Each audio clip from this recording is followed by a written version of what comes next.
সম্পর্ক রেখে প্রতিদিন কাঁদার চেয়ে সম্পর্ক একেবারে শেষ করে দিয়ে কাঁদা অনেক ভালো। কারো মনে আঘাত দিও না, জীবনে সুখী হতে পারবে না। ভালোবাসতে না পারো, অভিনয় করো না। মনে রেখো, কারো চোখের জল তোমার জীবনে অভিশাপ হয়ে ঝরতে পারে। অভিযোগ নয়, অভিজ্ঞতা থেকে বলছি, বেশি গুরুত্ব দিলে মানুষ সস্তা ভাবতে শুরু করে। জীবনে কি পেলাম তা জানি না, তবে আমাকে বোঝার মতো কাউকে পেলাম না। কিছু চিন্তাভাবনা মানুষকে অসুস্থ করে ফেলে। মায়া যার জন্যই হোক, কষ্টটা নিজেকেই ভোগ করতে হয়। বাগানে নতুন ফুল ফুটলে যেমন আগের ফুলের কথা ভুলে যায়, তেমনি আজকাল কিছু মানুষ নতুন মানুষকে পেলে আগের সেই প্রিয় মানুষটার কথা ভুলে যায়। 3 ধরনের মানুষের বেশি অহংকার হয়: বেশি শিক্ষিত হলে, বেশি সুন্দর হলে, হঠাৎ বড়লোক হলে।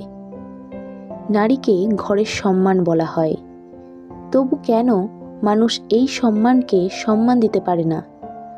না পারলাম কারো ভালো বন্ধু হতে, না পারলাম কারো মনের মানুষ হতে, না পারলাম কাউকে আপন করতে, শুধু পারলাম কষ্ট পেয়েও হাসি মুখে ভালো আছি বলতে। জীবন হেরে যায় মৃত্যুর কাছে, সুখ হেরে যায় দুঃখের কাছে, ভালোবাসা হেরে যায় অভিনয়ের কাছে, আর বন্ধুত্ব হেরে যায় অহংকারের কাছে।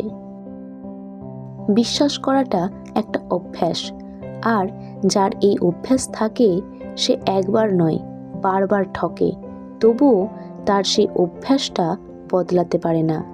মাঝে মাঝে মন খারাপের কারণ কাউকে বোঝানো যায় না, শুধু ভেতরটা কুড়ে কুড়ে খায়। কিছু ভাবনা না ভাবতে চাইলেও যেন মনের ভেতরে সে জোর করে বাসা বাঁধে, সরাতে চাইলেও সরে না, আর মনটা কুড়ে কুড়ে খায়। এমন পরিস্থিতির সম্মুখীন হয়ে কত মানুষ অসহায় হয়ে যায়।